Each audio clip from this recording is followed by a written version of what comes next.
Good afternoon, ladies and gents. Big Mike back here once again. I apologize for the delay, but it is now the biggest weekend of the summer, of the year, WrestleMania, which is now too big for just one night.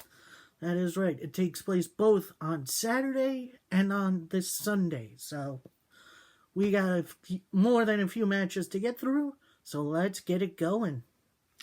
First up, now this is just my, this is not what the official card is probably going to be, but I am just going on my gut feeling on the order of the show. So let's get it going. First up, kicking off night one, we have the pretty much Performance Center battle. One-on-one as Kevin Owens takes on Seth Rollins. No title match, just a solo one-on-one. I say that because Seth Rollins is now rolling with a crew that includes Not My Buddy Murphy, if you get that reference, bravo, and AOP's Akam and Razor. Murphy is now isolating, and one of the AOP is hurt. I forget which one. So Seth is riding solo, and WWE keeps bringing up, oh, Kevin Owens hasn't had a WrestleMania moment, blah, blah, blah. Even though he beat Chris Jericho, I want to say like WrestleMania 27? It was some time ago that happened, but of course now with Jericho working for AEW, he's going to get the Benoit treatment, I guess. So this match, I believe, my heart is saying Owens, but my head is saying Rollins, because I've been hearing that post WrestleMania, Rollins will be challenging whoever the winner is of the WWE title match for that title going forward. So I am very, very much torn on who wins it here. So I think I'm going to go with my head. I'm going to say Rollins opens the night and wins it here. Sorry, KO. I love you. It would definitely be your night for any other time, but I think I'm going Seth Rollins here. Next up, now we have a SmackDown match. A match I have been anticipating for all the wrong reasons. We have Otis Dozovich. Otis, big old heavy machinery, funny guy, against Dolph Ziggler, a man who, it's been revealed, has never had a one-on-one match at WrestleMania. So, a little backstory to this match. Otis has actually been trying to court Mandy Rose, who is Hotbox Rocks. Not gonna lie to you guys. And Otis and Mandy had a date set for Valentine's Day. Then Otis gets a text from Mandy saying that Mandy's gonna be late to the restaurant. Even though Mandy's sitting in the restaurant, Otis is late. Otis comes in. Who does he see seated across from Miss Rose? Dolph Ziggler. And that just broke everyone's, including my heart. Otis is my boy, and I want to see him destroy Dolph Ziggler. That's right, I'm going with my heart on this one. However, I don't think Otis wins clean here. I think we're going to see earlier in the night, Mandy Rose finds out Sonya Deville and Dolph Ziggler are behind this. She is going to cost Ziggler the match. And we're going to see her and Otis walk into the sunset together. And that's going to be awesome. That's a feel-good moment I think we need right now. Next up, a match that has kind of been put in at the very last possible minute. The Kabuki Warriors, Asuka and Kairi Sane, will defend their women's tag team titles against Alexa Bliss and Nikki Cross. Now, I have heard that Kairi Sane's contract is going to be up soon-ish. I'm not 100% sure when. So I'd say WWE are going to try to get the belts off of her and Asuka, and maybe have Asuka ride solo for a while, which I'm totally fine with. Have Alexa Bliss and Nikki Cross win the women's tag team titles here. Have them be the first ever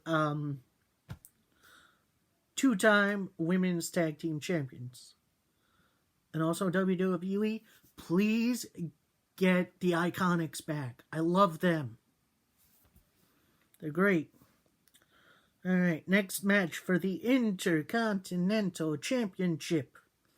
We have Sami Zayn taking on Daniel Bryan. Now, Daniel has kind of have a face resurgence lately.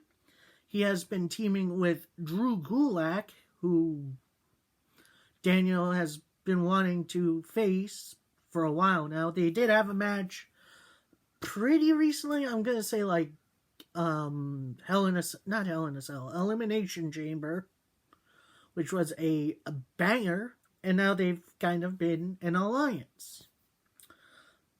However, I have also heard now Sami Zayn has his own alliance of guys that include Cesaro and Nakamura, who are two really good wrestlers in their own right.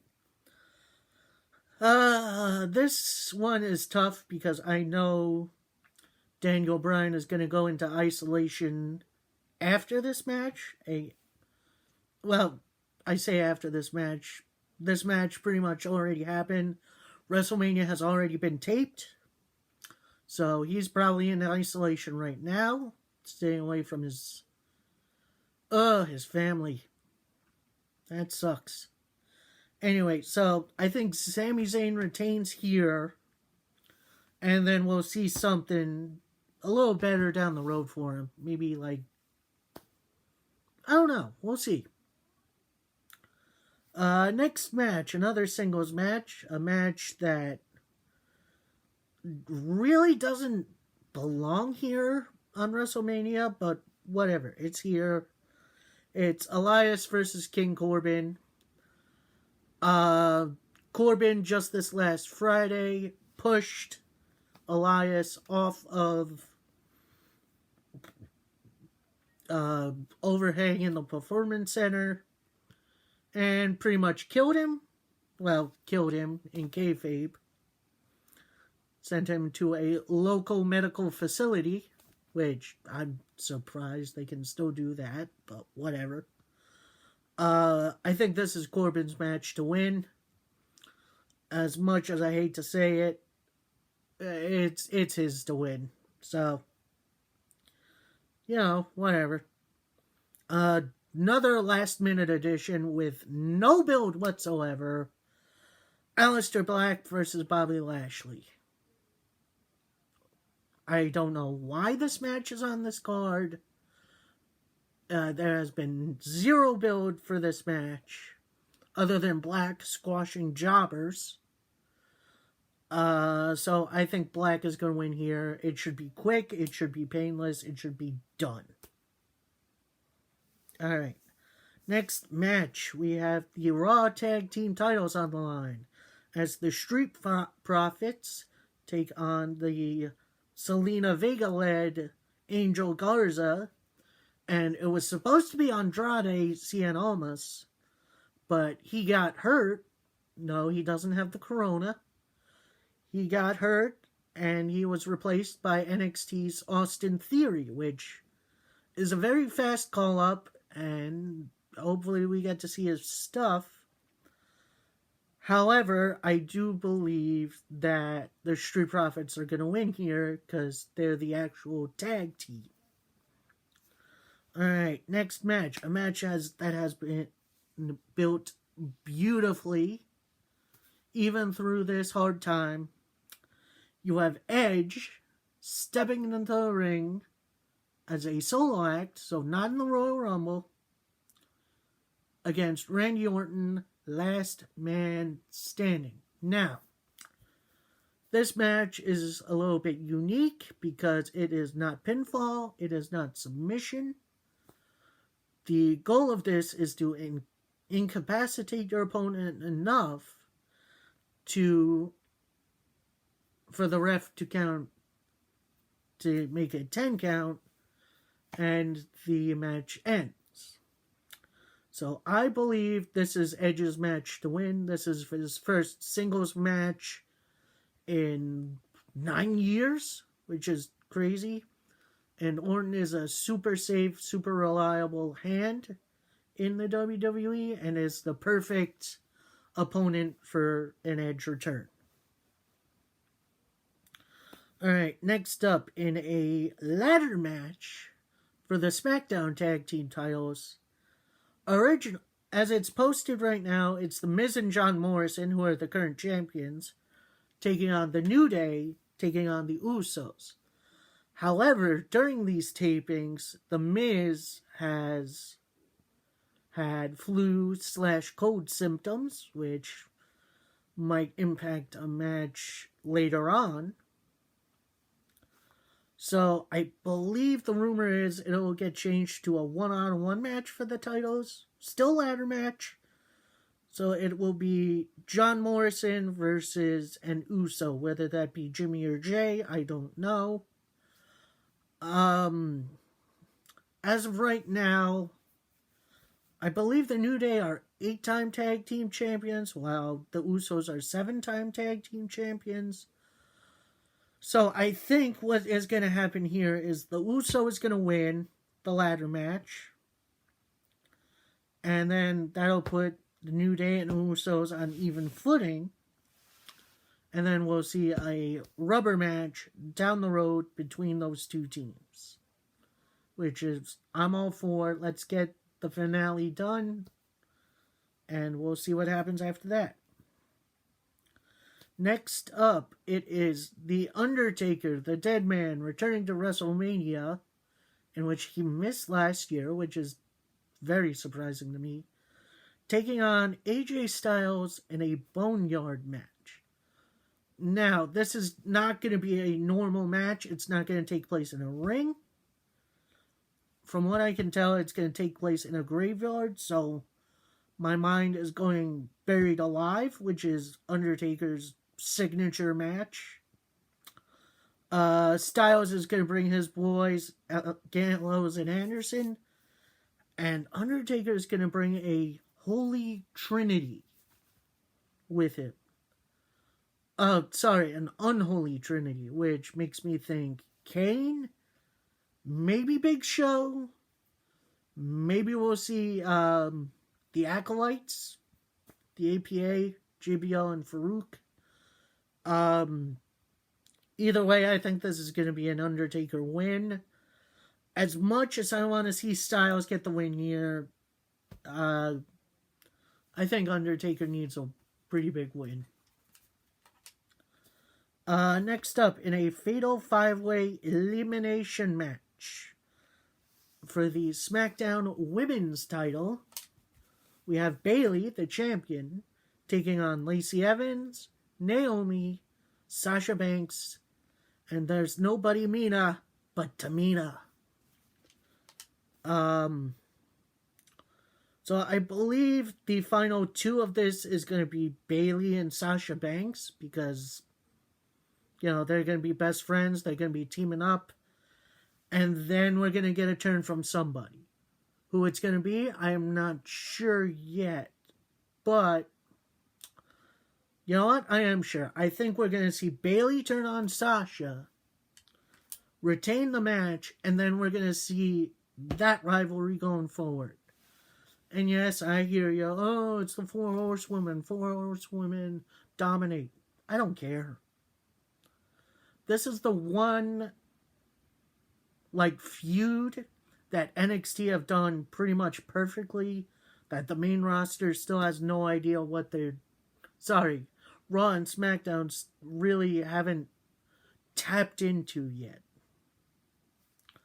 Next up, in another off-site match, we have John Cena against The Fiend Bray Wyatt in a Firefly Funhouse match.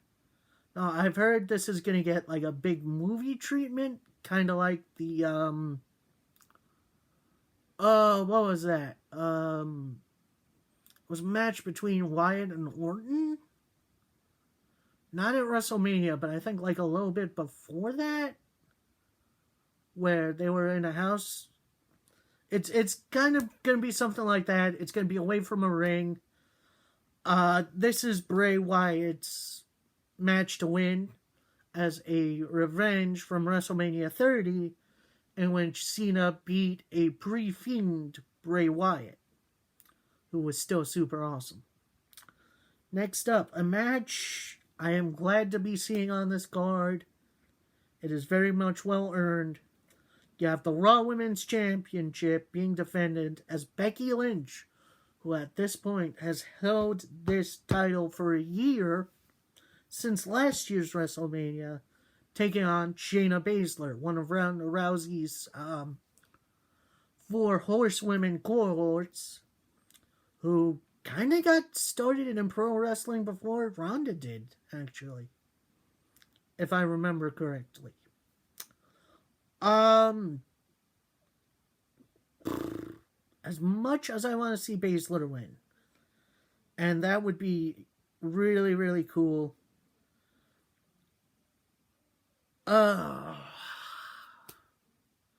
This is another heart versus head one. Heart saying Shayna Baszler, head saying Becky.